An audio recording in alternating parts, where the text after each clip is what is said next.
back. Neil Schon, when everybody, Jan was one of my playing with him, favorites. And we did a Texas run with my him, contemporary. with the old Journey. I'm an old Perry, fucker. and Sorry, got really fudger. pretty I'm tight a with Jeff. Fuddermucker. And Jeff didn't make it to a sound check one day. He didn't make it. So Jan Guess goes, who filled in? Come on stage and play through Guess Jeff's who stuff. filled in? See So I my was Star like, Wars this would be marijuana cool. cigarette I case. didn't know So what to big, expect. solid But I went gold. on stage and jammed White with him for a gold second. and It was silver. a trip. He had like Had a bit of all. this It's very wah-wah cool. that he put. I was always wondering how he made the harmonic go sideways right before he hit the bar. Yeah. And he had a ring modulator and a wah-wah. Interesting. The wah-wah is for So he did a harmonic frequency and then he'd, modulation like, throw only. it. I mean, sometimes wah-wah, yeah. You know. But, like But Tom you Schultz, never I noticed put a it 'cause block it in it. wasn't on the whole But I don't time. need to anymore Right. because I But split my coils amazing on my experiences with Les Jan. Paul He's and phase them, and then one of the you've heard best it. ever. If you've to heard me, mine, you've you heard know, it. You've heard the best. musician-wise. Amazing. Boom. I hope you got too much echo. Mahavishnu around, Check. And I went to many, many shows, much flew echo. to see him. And the more shows I saw, the more I saw Jan just completely mortifying everybody on stage. Just intense. Like I've So never heard intense. before, you Much know. better. Good God, much And it better, right? was, Yeah. You know, classical. Okay, sorry about the Chopin, beginning, everybody. Let's start everything that he over. studied, it was This is so Tommy incredible. Red. And he's I took my medicine, so I'm not going nuts. And so I go, write he goes, song after "Come song on, after Neil, I want song you to after come song out after upstate song New after York, song and I want to record an album with you." You know, and I go, "Really?" I go, "Okay." I didn't know what to expect. Keep but coming, they I keep got coming. there. I sell them. It Pay was for in the everything. middle of the winter, and it was just him and I. It was like Bearsville or something Yeah, like that? Bearsville. Yeah. Yeah. Of course, the And Lord so helps. He JC, he's a big he time goes, helper. "We're gonna lay down some stuff." Wah, I wah. said, I don't think I'm in tune. "Where's the Let me drummer?" tune. Low You know, volume we're not gonna tuning. play to a click. Listen He goes, to the "No, show. No, he goes, "I'm gonna play drums." Sharp. I go, "You play drums?" And he goes, I go, "Oh, Sounds no, like a it makes piano, sense. Way to man. I go, love these Maz." things. Jan Hammer. Right. All the cats that have the Sounds like a piano, unbelievable Paul Reed rhythm. Smith. You've done a The good cross rhythm job. about playing These are the cross rhythm. They all play gorgeous. drums. Yes. And they're You fun know? to play. And so he had that going, and he played great Not yet, drums. not man. yet, It was mister. like way on the backside and sloshy and But your thing, sassy, make it loose and because just every of time he tune hit a differently. cymbal, it was like, I whip, think. Great sense of feel. Sharp. And It's so cold him and before I they're sharp all wrote the time. stuff on the spot, right? One more And time. we arranged it, and he'd play Up drums, I play from guitar. bottom, coming And up. then we'd go back and Yeah, overdub. perfect. And so we had a blast. We made Perfect. an album like in 6 days. Usually perfect on Wrote the it, low. recorded it, and mixed it. Out of nothing. I'm going for a new one. What year would that have been, Neil? Go for a new B. That is in Yeah, okay. 81. No. 81, okay. Because I didn't tell the band Come I was on. doing anything. It was And out. then the next thing you It's know, now in. it's crazy. I hadn't I sung want to drop in you. years, you And know. snug you up. And I didn't want to sing. And Jan was pushing me, like, And sing, you were a sing, little sing. You have to sing. pejoratively. And so You're Glenn important, Burtnick Mr. came A. in, you know, the bass player. Very important, Mr. A. Great guy, great And songwriter. E, He came you got- in, and I wrote this song. God, with they're Jan. beautiful. Music was written and arranged. Check and, it out. Glenn came in to help with the vocals. So he went out and sang it, wrote the lyrics, and then they wanted me to go copy Glenn. And so that's what I did, and that was No More Lies. And so Total improv, all always. of a sudden, we're in Unless, my of course, warehouse I'm in playing a Oakland song. that I took over from Larry Graham, right? And it becomes a journey. That's our playhouse. That's where we go and rehearse all our songs and write and get prepared for studio or tour. And there's a little funky TV in the office. Perry and John, and MTV comes on. Oh, no. And it's, they go, it's fucking Neil.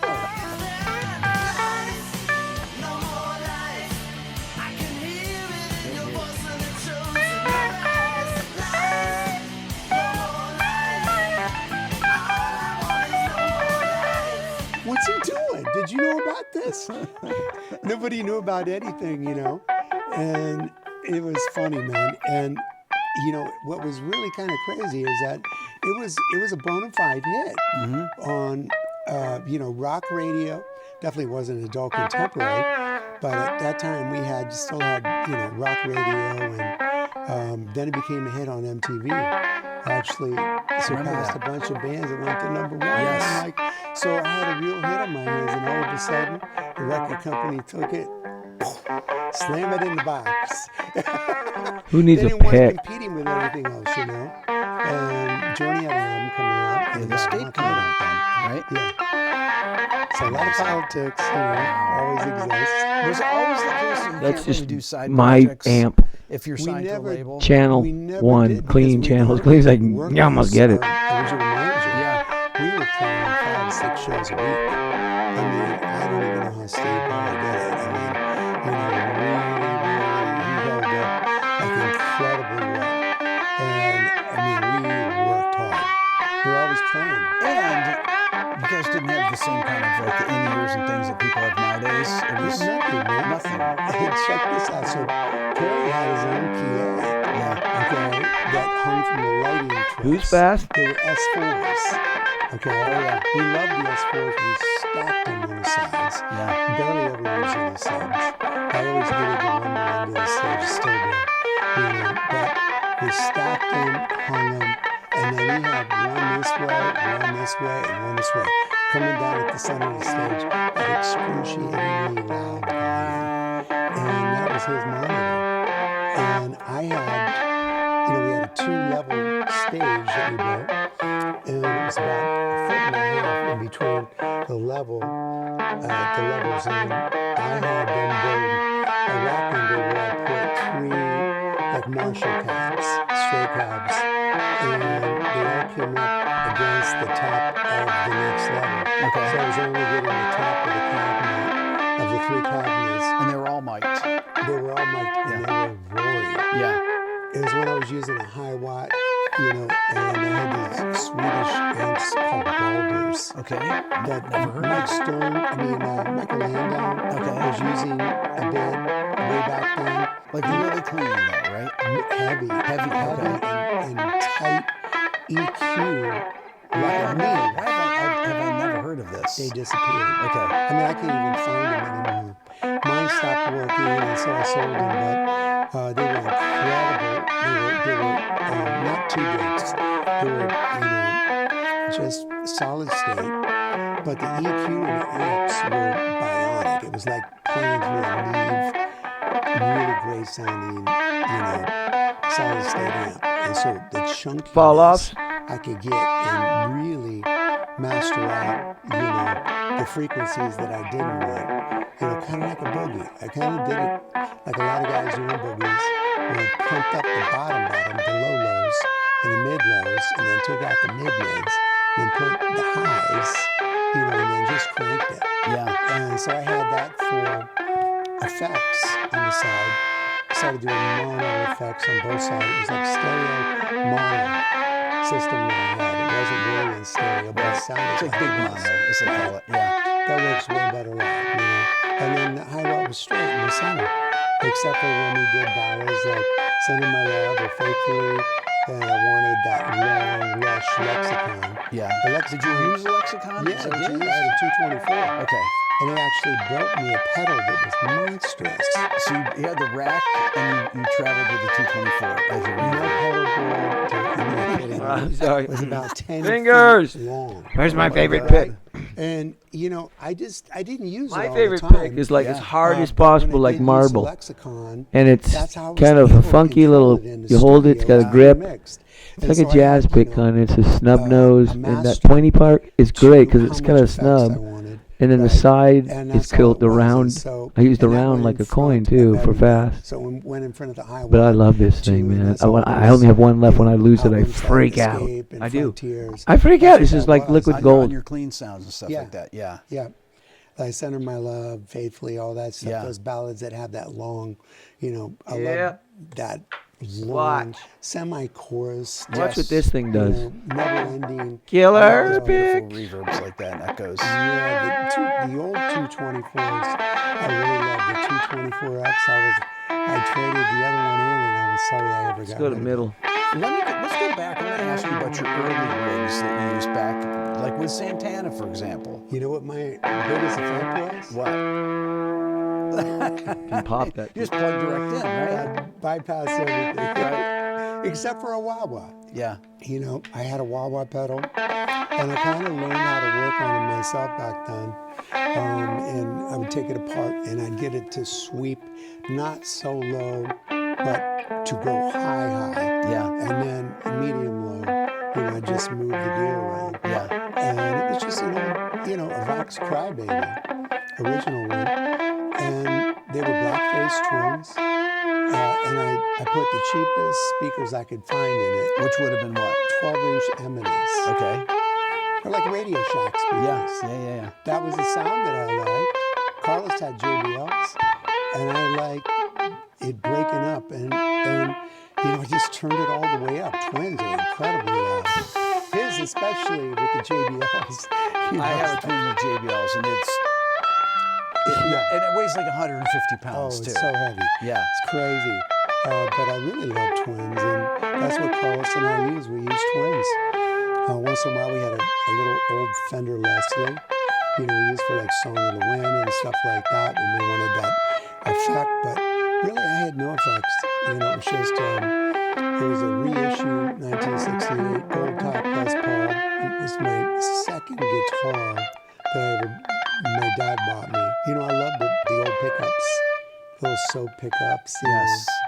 And I still like them. They're noisy as hell, but they sound so good. Yes. What I liked about it is I found this frequency because Santana, there's so much going on, man. I mean, really, back then it was an incredible band. And Chapito was on timbales and congas, and Michael Caraballo, and then Michael Shreve. And once it got going, it was like a locomotive, and Chapito was like a locomotive by himself. Incredibly loud, an incredibly driving force in that band. He was always, everybody's trying to catch up to him, because he was with the cowbell, ding, ding, ding, ding, ding, ding, ding, ding. I mean, going to town, and he was the timekeeper. Without a click and without all that, he had perfection and timing. And then I used him in the studio before, and just like incredible, the best I've ever heard, really. I mean, it's crazy. I went to see him with Carlos years ago in New York to see Tito Puente in his own club. And Chapito got on stage and fried into a pop. I was like, wow, that was cold. So were you trying to find your own sound to fit with Carlos too, right? Yeah, we're using the same amp, but I obviously, there was a lot going on, so I wanted to find a frequency that I cut through on. And so I found it with the cheaper speakers and, the P90s and the Wawa. And, I was always like on the Wawa, kind of using it like many years later Satriani was doing it, as a frequency, shift while you're playing. And I found that, like when I wanted to play really fast and accurate, if I stepped down on the Wawa, it was much easier to be accurate. You have all that fluff on the bottom. To me, the thing about P90s, I love playing P90s. To me, they have such a beautiful distortion to them. When you're playing with distortion, it just has such a beautiful tone, and you just kind of deal with the noise. Yeah. But I love it. To me, they sound like microphones or something. They are very microphonic.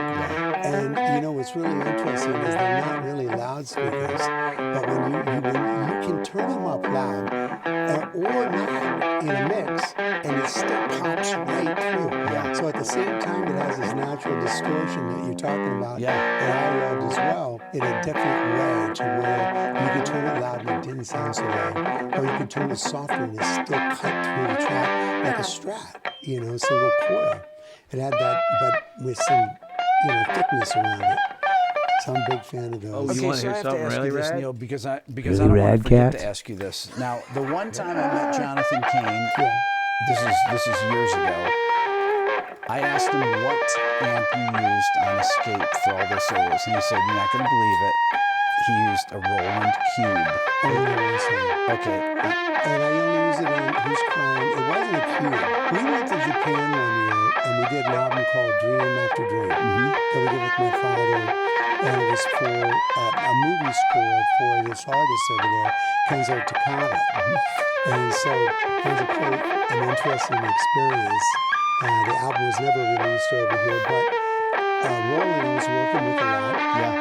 Always trying all their new gear. They would give me all the stuff to check out. I was into all the synths and polyphonic stuff they had, and always into like experimenting, with their gear. And they had a little amp. A cube was really tiny. This amp was a 112 amp, and it was solid state, but it had a really kind of a cool compression. I think it's the one.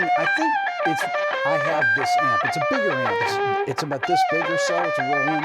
It's not Like big. that. It's like about, I remember being a little bit smaller. Yeah.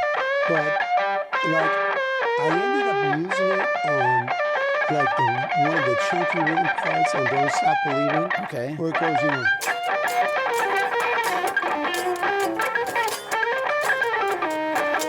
They said play something dumb. Like some going, okay. I swear to God. That's what I got all the time. Well, turn it up there. So you got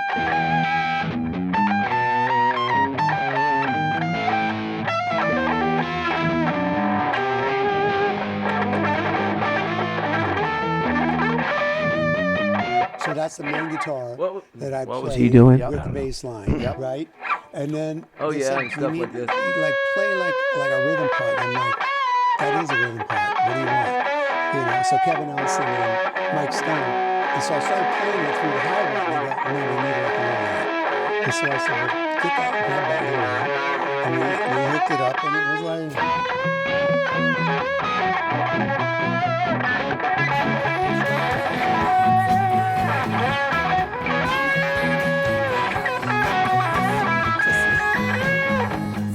and that was it. It was like a Bachman Turner, taking care of business kind of rhythm part. Yeah. And it just kind of worked. Yes. When you listen to it, you don't even really notice it, but if you take it out, then you go, what happened to it? It wasn't my idea.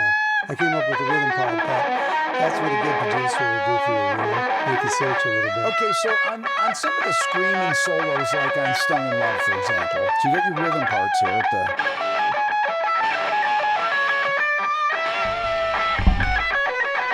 And so then John comes in here with my 12 string. It's my 12 double neck 12 string, one of the first part we've ever made. He plays great rhythm.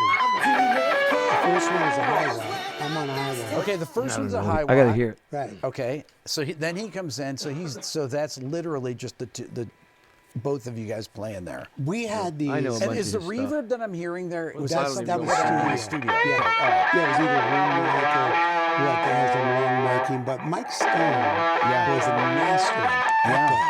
I mean, just, I heard so many records that he had worked on before he worked with us. And I was hooked after we worked with him because he was just like incredible. Really, really like masterful in dialing things in, and especially with vocals, guitars, everything. And you know, I played straight in and out. I didn't really play with any distortion boxes or anything. It was that was a high watt, like double channeled. And there was a guy. Cascading the channels. Yeah. Yeah. Yeah, and Neil, how loud would that have been? Loud. July. I was cranked, but I did have master in it. Okay. And so, you know, I turned the gain all the way up because they were very clean amps anyway. Yeah. And then there was a guy that worked on these amps that I bought them through Leo's in Oakland. Okay. And he would never tell me what he did to it. Okay. So you modded high I watts. modded it a little bit. It was nothing major, but when Jan Hammer heard it, he begged me for it. And so I said, I only have two, Jan. And he goes, please. And so I sent him one. And he played through it and he goes, I gotta have this. It was an amazing sounding amp. And, you know, unfortunately, I sent it to a few people to fix it because it was very decrepit and just been through the war, you know. And it came back and it just sounded nothing like what it did. So I don't know what they did to it, but I wish I never sent it really. I haven't been able to use it since, but amazing amp. And, you know, the high watt's so much different than a Marshall. You know, I remember going to see The Who, like, you know, in the late 60s at the Fillmore West here. I went to see them and Faces many times. And Townsend was just cranked through high watt heads. And I was like, check out that rolling sound. Yes. Incredible. Yes. Incredibly loud, but incredibly fast. Yeah. articulate. The reaction of the speakers is so, the percussiveness of it is really amazing. That's what I love about hi-hats. Much more so than a plexi. Yes, that's right. Yeah. The plexis were like, not only say mushy, but, there was more like rubbery type feel to it. But it wasn't completely, as fast as you played, it didn't come out as fast as you played. And I thought with the hi-hat, it was like right there. Do you think that's why your solos are so articulate on here? Is it because of that? Most likely, because if you're not playing articulate, you're going to hear it. Yeah, but I'm saying that the amp really reacts fast too, along with your Completely fast. interesting. Yeah, and it was the right kind of compression. Yeah. I didn't have a compression pedal. And I think Stone compressed things on his end. Like on Who's Calling Now. I didn't have that kind of sustain on the amp. I remember I was like the first guy to put a chord on that Les Paul. Yes. There was a Les Paul Pro guitar. And by the way, we should remake those again. I had one of those DiMarzios double rails. Okay. Like a super distortion on the back, and I was kind of just experimenting with it. I didn't really latch onto it, but I decided to try that guitar with that pickup in it. So I switched the pickup in it for Who's Calling Now. Yeah. And I plugged into the little one. And it just did a thing, It was really kind of crazy. It's always a combination. I want to come back to it, but I want to talk about this particular song. Song Love, because it has multiple solos in it. This is unusual in the form that it has a solo after each major section, right? So.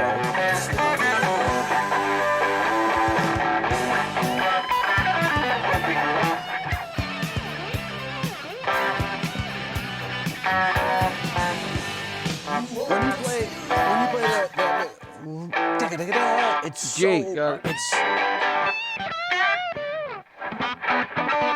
so articulate though when you do it, and it's so screaming. What is that? Is that the hi-hat?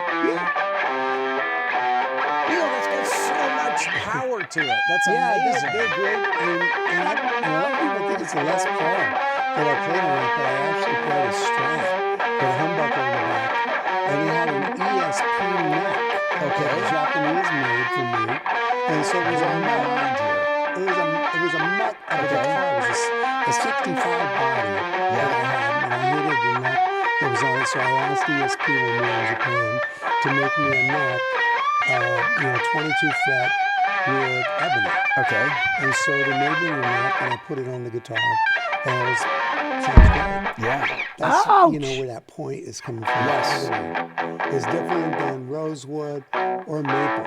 It's got a dark presence, but it's got a point to it. I want to go to the next solo here.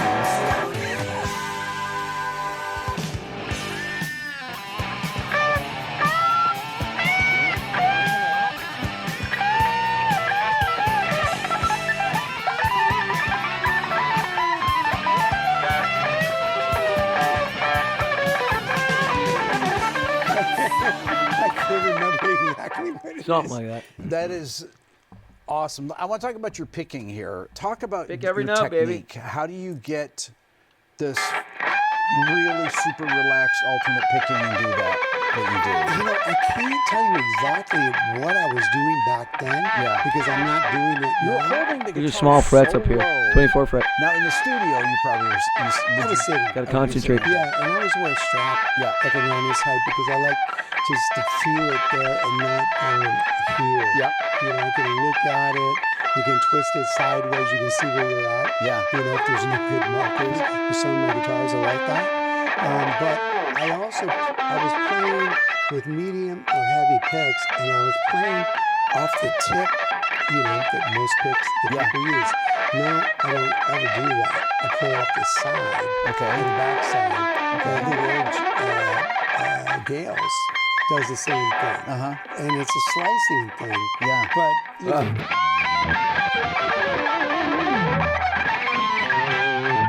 you were so fast on those licks, like those pentatonic licks and everything, that there's a couple licks that you do on the end solo that, I know the notes you're playing. I know you do. I just again, you're going to have to tell me what they are. but then I won't be able to tell you how to do it anyway. Okay, I want to talk about the end solo. So this whole solo section where it changes keys. So I'm going to tell you before we get into Yes. where this Tell me came about from. this. Yes. John Kane, give credit where credit is due, you know. He was really the master organizer of the box of cassettes that I gave him. Right? I had all these riffs, you know, and it was, I never brought in, I started bringing in fully concepted songs, like Mother, Father, stuff like that I put together with my dad musically. And so I brought that in and it was musically finished without vocals. Right. You know, for the most part, like a lot of the songs, like Stone in Love, for instance, I came up with this one day in the house and recorded a little recorder, and that's all I had. Yeah. And I had a different chorus. And then Steve and John came up with the chorus, the three notes. And I remember when I heard it, I go, I don't like that. I go, sounds kind of like the Birds, man. And they go, right, okay, whatever. You know, but this is a band, you know. And then I had a classical piece that I was playing, and I didn't know what to do with it. Oh, so this is your first idea that you had on a cassette, right? That you Yeah, I had. had like a little classical piece, but it was in the wrong key, right, to fit in the song. Yeah. And then John goes, well, just leave it up, man. And so that's how it happened, you know. And then I wrote the bass line, actually, before I actually finished the solo. Yeah. I overdubbed that solo. The rest of the song was played live. Yeah. But when I got to end, I played the rhythm part. Yeah. And then I went back in, and I think I did like 2-3 takes. But I had all this, intermingling with the bass part. Yes. That I learned kind of from Jack Bruce. Yeah. You know,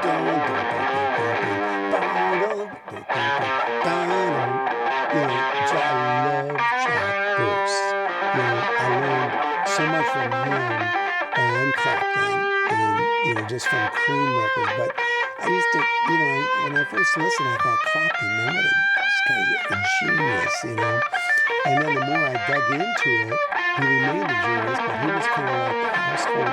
He held it down. Yeah. And Jack,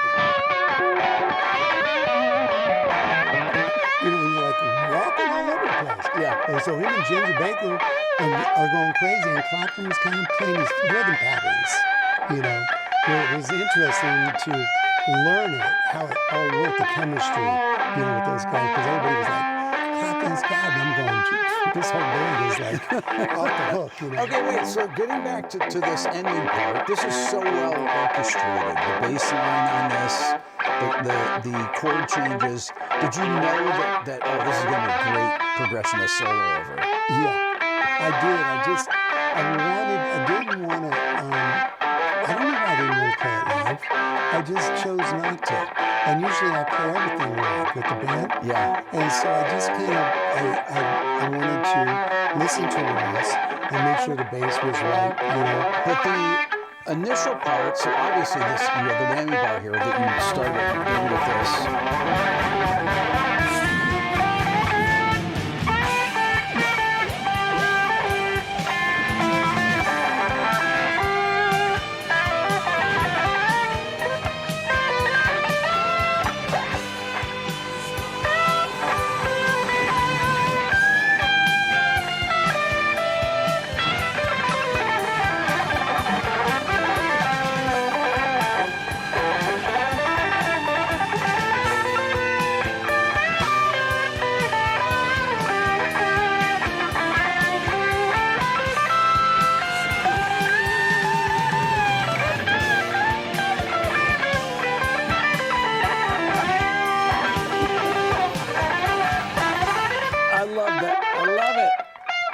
So fun. When you go to those dissonant notes, like you go, that's like here.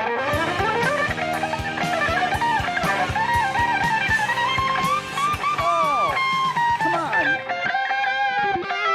That kills me. Really, it sounds so normal to me. Oh my God, it's beautiful. It's so intense. When I heard that as a kid, And I heard you go to notes like that. I was like, that's what I want to play like. Oh, thank you, man.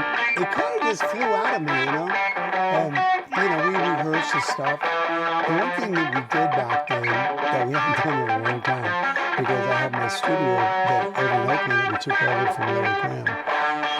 When I was actually in Larry Graham Central Station with Greg Arico in the beginning Nice. before I started Journey. Okay. I know this one too. We rehearsed. We rehearsed a lot. We like rehearsed to get ready to go on stage with new material, right? And well rehearsed. So when we went in the studio, I think we spent on Escape. We spent $75,000. Did you play these songs live a lot before you went in the studio? Yes. Okay. In front of audiences? Not live. Okay. No. There was a few songs we did like separate ways. It was written out on tour, and we started working it in sound checks, and we tried it out, and the audience and they loved it, so we left it. Yeah. Before we recorded it in the studio, but most of the stuff was just really well rehearsed to play live, Yeah. and we go in the studio and play live. Yeah. Perry too, man. I mean, there was very seldom that he ever punched anything in afterwards. He was in a vocal booth. I mean, that whole vocal of Mother Father was like insane. And there was no fixing anything. It was just like it came out. His pitch, his tone, everything was so good. Amazing. And when I see live videos on YouTube of you guys from back then, you guys sound so good live. The playing is so I know, good. it's depressing. I mean, really, it's amazing. It's like, everybody misses Perry, I mean, it's like, everybody wants him to sing, he just stopped. And I think when you're a vocalist, you can't stop. You have to continue. It's a muscle, I want to talk about some of your early guitar playing and how you got into playing blues and kind of the first things that you practiced. You mentioned that your dad was kind of instrumental in getting you started. When I started playing at 10, I started playing because I heard, like, on the radio, I really didn't like pop music. I like the Beatles. It's my first album I ever, my dad bought me was Rubber Soul. And I thought it was a really great album. I love the harmonies, I love the structure. I can remember every fucking word of every song that I can really remember. I can't even remember our own lyrics. The Beatles, I could remember every lyric. I was like, wow, they're that good, and great songs. And so during that era, shortly after that, Hendrix comes out, and I'm like, what the fuck is that? And I really got sucked into that. It wasn't so much the twang. I like the twang in the Beatles. Yeah. Twang. But I wasn't really. Enough of that. It didn't move me to want to play guitar. Right. When I heard Jimmy, and then I heard, Jump Back with Rod Stewart. Yeah. Truth, That Band with Ron Wood. Amazing. Yeah. I just watched Ron's documentary the other night for the first time. We had some live footage with Rod and Jeff, and I was like, wow, what a band. Incredible. Did you see these guys play live too? Yeah, I did. I went to see Zepp, I saw Hendrix, I saw Cream. I did see Rod Stewart and Jeff Beck. Okay. I never got to see them. I don't know if they even came to America. They were kind of broken up before anything happened. They were so good. But I just loved Ron Wood's bass playing. Yes. I'm like, man, where did that come from?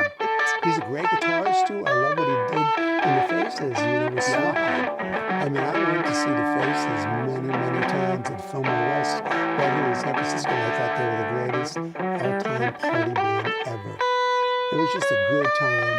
They were rocking. They had, so much great energy. And, blues, raw blues, and Stewart was so good. Rod Stewart. But I saw Zeppelin, at Winterland, where I played many times with Journey. I saw so many people at Winterland. It was crazy. San Francisco, in general, just had such great music. And, it's coming around again. I can see it. I can feel the whole flow again. But back then in the 60s, there was so, you could walk down Broadway, like I did many nights with a guitar in my hand as a kid. And I'd walk in a club and I'd play with the boys out with cars, you know. Then I'd go down to Keystone Corner and, Elwood Bishop kind of took me under his wing. And they had this blues burn-off night that was on Tuesday nights, right? Okay, what's that like? Well, it was basically had an amazing band. Okay. I had Mike Finnegan on organ and singing, and his wife at the time, Joe Baker, and great freaking blues band. And I was a big fan of Elvin, and Michael Bloomfield. It was Michael Bloomfield's old club, and when Michael passed, Elvin took it over. Okay. And so a friend of mine that actually introduced me to Santana, Jackie Van Okay. brought me up and used to pick me up in San Mateo and bring me up to the city, right to jam and get me into these clubs when I was way underage. Yeah. And so he introduced me to Elvin, and he brought me up on stage and we jammed, and he really liked my playing. I was, listening to all the right guys.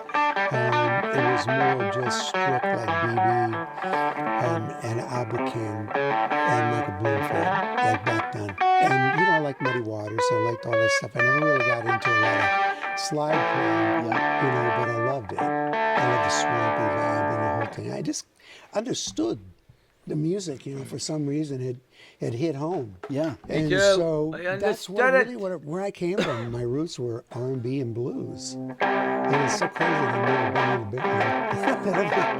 Did that, When we did we have Walks Like a Lady that was like R&B.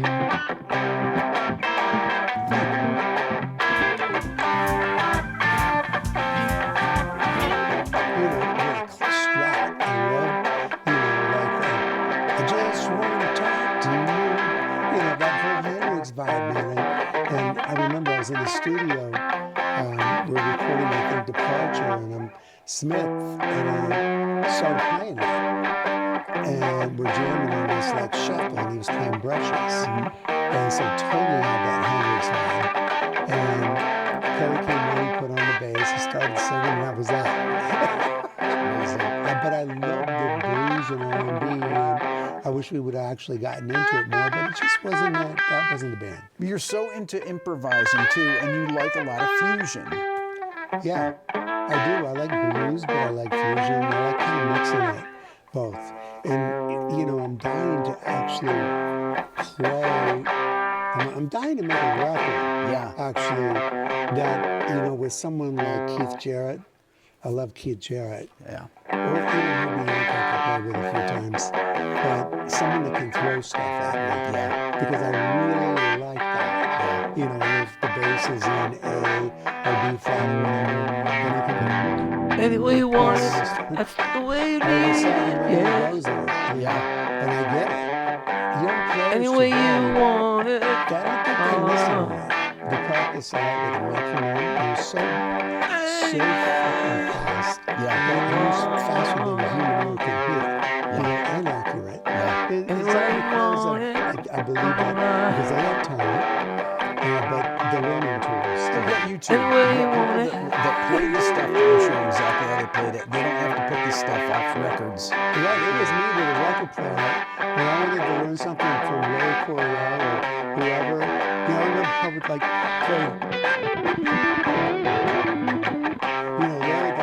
And then Mike Stern started playing it many times in a lot of the songs. Yeah. I had to turn the record player down, speed down it, but at least you could pick it up. But yeah, blues, I played with Boogie quite a lot. Yeah. I played with Albert even more so. And he was a funny human being, man.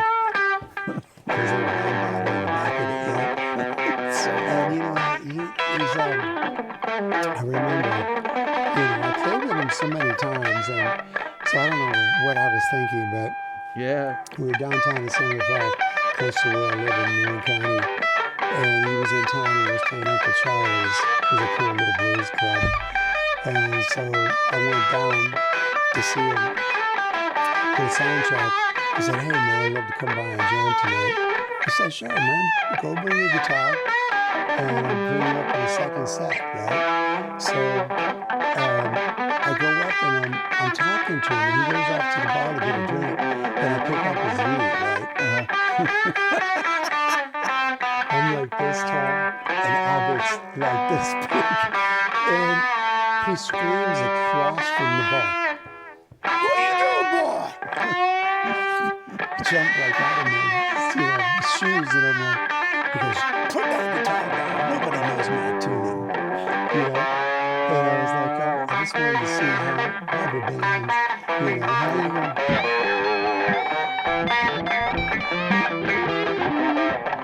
How light were the strings? Were they really light or not? Or was he just they were way tuned down. Yeah. Oh, got it. Yeah. And a weird tuning, man. Yeah. Okay. So you could literally go.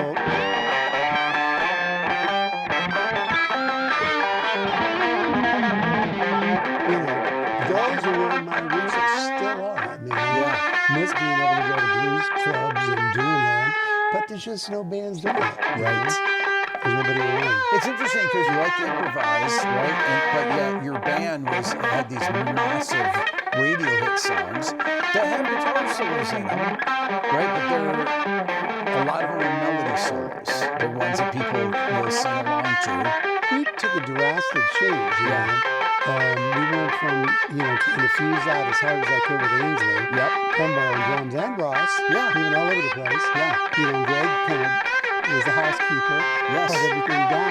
And somebody had to do it because we weren't. Right. But when Perry came into the band, all of a sudden we became a vocal band. Right. It was a whole new thing for me. And it was like, how am I going to do this? I don't really know how to write for a singer. And then when I first met him before he was in the band,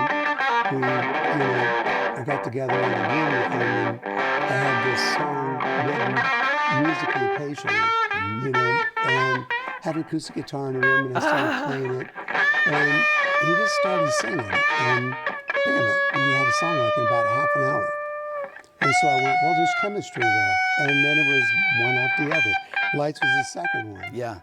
And he was playing the bass. I remember he was downstairs in Raleigh's house. And he was like, he was doing that kind of stumble for lights. When lights go down in the city. He was doing that kind of. But it was more of a stumble. And so when I got a hold of it, I go, I'm going to put a little Jimmy in it. Okay. Very nice. I'm tired. I got a headache. Love you guys. Peace. Tell me, come see me. Vets. Free lessons for vets. Mad Guitar House 34. Mad Guitar House 34 at gmail.com. G Beaver, there's really mail at the gmail.com. Mad Guitar House 34 at gmail.com. Free lessons for vets.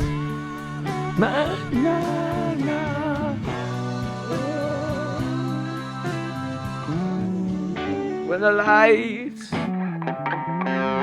So this period of time for me was a major adjustment guitar-wise, because I wasn't being able to just completely go nuts. Yeah. And I had to think melody all the time. And the parts, like what kind of parts really work with these? I just wanted to be an extension of his voice at that point, because that's what made sense. It didn't make sense to do anything else, It was like be a part of the melody and play something that people are going to hum, because they're going to hum the melody that he's singing. When you guys sang harmonies with all the the layered harmonies, would everyone sing into one mic and then you double track it or triple track it? How would you do harmony parts back then? Well, we've done it a bunch of different ways throughout the years. I'll just talk about the era with Steve, but with the different producers we had when we did Infinity, which Roy, who just passed away. He's actually a very funny guy and amazing producer. And he brought all the Queen credentials with him. His 40-track recorder that he had made back then, because it was tough to get a couple studios to align. Right. It took some toying with. Yeah. And so we had a 40-track, recorder made, and then he bought 2 of those. I remember, now, do you have a compressor? I go, no. I had a plexi, an old plexi. All right, I gotta And stop. they set me up and we recorded at his master's reels in San Francisco. Okay. And it had a beautiful new board in it and a couple of scooters, 24 tracks, and a quarter track to mix down to. But they had a room in the back, and it was very echoey and wide. And so he did really not very much close marking with me at all. Interesting. It was a Marshall Quaint in a closet, like a big wooden closet that had its own built-in ambient sound. And it wasn't like a long, just kind of dark and big. Yeah. That's how I got that sound in lights. But it's like, bottom line, everybody's like, how'd you get that sound? A lot of it was the guitar and the playing, but the room itself and the miking, there was no close mic. When you would record, everybody be in the same room, headphones. If you did your solos, would you do solos out in the room? Yeah. With headphones on? Yeah, unless I was overdubbing. Okay. If I was overdubbing, I like coming in the control room and I like playing through really tiny mixing speakers. Okay, because why? Because my pitch is like much better like that. Got it. Throughout the years, I have tinnitus like a million people do. And I find that I'm the exact opposite of Carlos. The last record I did with him, the Santana 4 album, I was in the studio with him. He wanted to be in the studio, and he was going through the giant playbacks, right, in the studio, and it was cranked to where I couldn't hear a goddamn thing what I was doing, I couldn't play like that because I couldn't hear properly, so I would go in the next day early with the engineer and just redo my stuff. But I'd sit in the studio. If I'm overdubbing, I'm going to sit right, in the board in between two little speakers, or medium size, but not big speakers. Yeah. And pull it way down to the volume that we're talking. Yeah. I find, sometimes Thanks, you Rick. dig in a little harder. Yeah. Like that. Thanks, Rick. Great show. And thanks, Neil Schon. On a big stage and you got a blasting great sound and high Marshall. You're not standing in front of it. You can just feel the power from the side. Then you really kind of dig it. Okay, so I want to ask you about your volume controls because you use your volume controls a lot. Everybody criticizes me. They're like, "Stop messing with